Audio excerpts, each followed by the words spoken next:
વાત કરીએ સુરતની તો સુરતના નાસિરનગરમાં ડિમોલેશન વિવાદમાં હવે કોંગ્રેસ મેદાને. નાસિરનગર ડિમોલેશનના વિરોધમાં કોંગ્રેસના ધરણા. ડિમોલેશનના વિરોધમાં મોટી સંખ્યામાં નેતાઓ ધરણામાં જોડાયા. વિરોધ પક્ષના નેતા તુષાર ચૌધરી પણ ધરણામાં જોડાયા. મનપાએ ડિમોલેશન કરી 100 થી વધુ લોકોને ઘર વગરના કરી દીધા.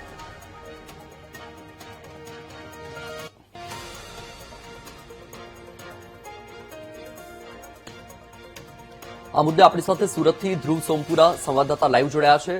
ધ્રુવ, નાસિરનગરમાં જે ડિમોલેશન કરવામાં આવ્યું છે, જે સતત ચર્ચામાં છે, હવે કોંગ્રેસ પણ મેદાને છે. હાલમાં ત્યાં માહોલ કેવો છે, શું માહિતી?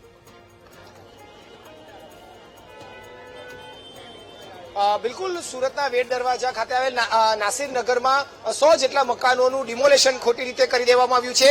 અને જે રીતે અત્યારે જોઈ શકાય છે, આજે 13 દિવસ થઈ ચૂક્યા છે, પરંતુ ત્યાં કોઈને ન્યાય નથી મળ્યો અને ડિમોલેશન કોણ કરી ગયું તે હજુ સુધી સત્તાવાર રીતે જાણકારી નથી આપવામાં આવી રહી. ત્યારે હવે કોંગ્રેસ દ્વારા આજે અહીં ધરણા પ્રદર્શન કરવામાં આવ્યા છે અને સુરત શહેરના નાસિરનગર ગેરકાયદે ડિમોલેશન સંદર્ભે પીડિતોને ન્યાય અને જવાબદારોને સજા આપવા આજે જન ન્યાય પ્રતિક ધરણા કરવામાં આવ્યા છે.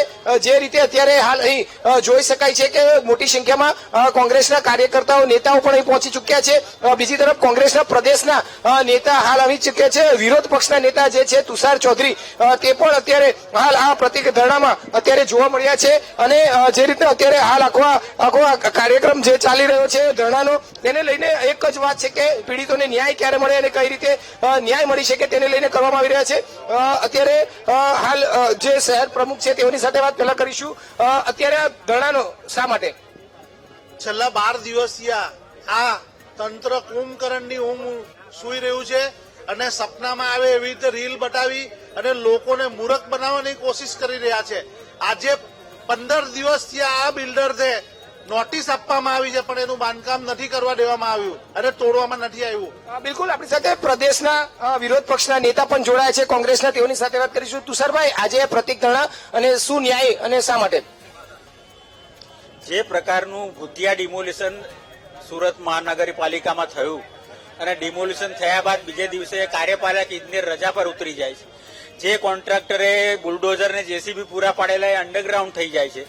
તો ડિમોલિશન કર્યું કોણે? પહેલો પ્રશ્ન તો એ થાય છે.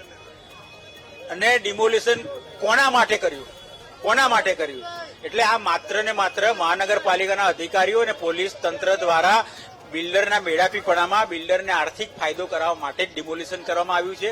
કોઈ પણ પ્રકારની નોટિસ આ રહીશોને આપવામાં આવી નથી, કોઈ સમય મર્યાદા પણ આપવામાં આવી નથી, કોઈ વૈકલ્પિક વ્યવસ્થાનું પણ આયોજન કરવામાં આવ્યું નથી. એટલે અમે માંગણી કરીએ છીએ મુખ્યમંત્રીશ્રી પાસે કે આની એક ઉચ્ચ સ્તરીય તપાસ સમિતિની રચના થવી જોઈએ અને પૂરેપૂરું આ પ્રકરણની સમગ્ર ઊંડી તપાસ થવી જોઈએ અને જે પણ કોઈ જવાબદાર અધિકારી હોય એને કડકમાં કડક સજા થવી જોઈએ. અને સાથે સાથે જે બિલ્ડર દ્વારા જે બાંધકામ અત્યારે ચાલી રહ્યું છે એને પણ જો મહાનગરપાલિકા દ્વારા પરવાનગી ના આપવામાં આવી હોય તો એની પણ તપાસ થવી જોઈએ અને એ બાંધકામ ગેરકાયદેસર બાંધકામ પણ તોડી નાખવું જોઈએ. સાહેબ, બીજી એક વાત છે કે આજે બાંધકામ થયું છે તેમાં કોંગ્રેસના પૂર્વ કોર્પોરેટર અને ભાજપના જે નેતા હોય એની સાથે જોડાયેલા વ્યક્તિ છે. તો આ તો ભાજપ કોંગ્રેસ મિલીભગત મળીને આખું આ કામ થતું હોય અને એમણે જ આ ડિમોલેશનનો વ્યવસ્થિત કરાયો હોય, તો કઈ રીતે આગળ જોશો? આમાં કોઈ પણ માણસ, આજે મારે પણ 2 ટંક ખાવા માટે મહેનત તો કરવી પડે, કમાવું તો પડે. એટલે કોઈ પણ માણસ રોજગાર માટે ધંધો રોજગાર તો કોઈને કોઈ માણસ કરતા જ હોય છે, પછી ભલે ગમે તે રાજકીય પાર્ટી સાથે જોડાયેલા હોય. પણ આ ડિમોલિશનને કોઈ રાજકીય પાર્ટી સાથે લેવા દેવા નથી. અમે આ જે માનવતાને કોરાણે મૂકીને જે પ્રકારે આ લોકોને બેઘર કર્યા છે એની લડાઈ લડીએ છીએ. એમાં કોંગ્રેસ પક્ષનો પણ કોઈ હશે તો એને પણ અમે છોડીશું નહીં. બિલકુલ, એટલે અત્યારે જે રીતે જોઈ શકાય છે કે કોંગ્રેસના અત્યારે આ રીતે ધરણા કરવામાં આવ્યા છે. કોંગ્રેસના નેતાઓ પણ અહીં જોડાયા છે. કોંગ્રેસના જે કાર્યકર્તાઓ જે છે તે હાલ અહીંયા આવ્યા છે. એટલું જ નહીં, પરંતુ મોટી સંખ્યામાં સ્થાનિક લોકો પણ આ ધરણામાં જોડાયા છે. અને સાથે સાથે મહિલા કોંગ્રેસના જે નેતાઓ જે છે તે પણ અત્યારે ધરણામાં અહીં જોડાયા છે અને તેઓ પણ હાલ ન્યાય માટે અહીં માંગ કરી રહ્યા છે. ત્યારે મહિલા નેતાઓ સાથે વાત કરીશું. તમે જણાવશો, અત્યારે હાલ અહીં રસ્તા પર ધરણા પર બેઠા છો, શું ન્યાય ને શા માટે? અહીં જે સુરતમાં ભૂતિયા ડિમોલિશન થયું છે એમાં વસતા નાસિરનગરના લોકોને ન્યાય મળી રહે, ઘરના બદલામાં ઘર મળી રહે અને જે જવાબદાર અધિકારીઓ છે, પોલીસ વાળાઓ છે, એમની ઉપર યોગ્ય કાર્યવાહી કરવામાં આવે એ માટેની અમારી માંગ સાથે અમે અહીંયા આજે પ્રતિક ધરણા ઉપર બેઠા છીએ. અમારી સાથે સમગ્ર ગુજરાત પ્રદેશની ટીમ છે અને સમગ્ર સુરત શહેરની મહિલા ટીમ પણ હાજર છે. બિલકુલ, એટલે તમામ જે મહિલાઓ પણ હાલ અહીં ઉપસ્થિત છે. શહેરના કોંગ્રેસના પ્રદેશના નેતાઓ, વિરોધ પક્ષના નેતાઓ પણ હાલ અહીં ઉપસ્થિત થયા છે.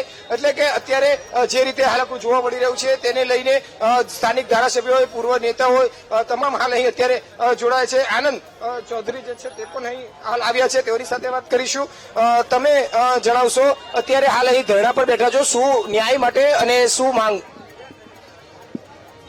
સુરત શહેરમાં જે નાસિરનગરની ઘટનાઓ થઈ છે અને 50 વર્ષથી રહેતા લોકોને જે મનુવાદી વિચારસરણી છે, જે સામાન્ય અને ગરીબ લોકોને માણસ પણ ગણતા નથી, અને એટલા માટે કોઈ પણ નોટિસ વગર, કોઈ પણ જાણ કર્યા વગર જે રીતે બુલડોઝરની ઘટનાઓ થઈ છે અને આ લોકોનો છત છીનવી લીધી છે, એને ઘોર નિંદા કરીએ છીએ.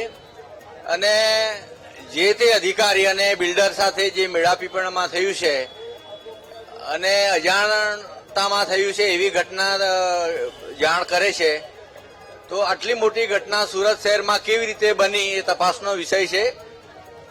અને જવાબદાર અધિકારી સામે પગલાં લેવાય અને બિલ્ડર સામે પણ પગલાં લેવાય. અને જે બેઘર થયા છે, હમણાં ચોમાસાની તૈયારી છે, એને તાત્કાલિક વ્યવસ્થા થાય, વૈકલ્પિક વ્યવસ્થા થાય અને કાયમી ધોરણે પણ નિકાલ થાય એવી માંગણી કરીએ છીએ.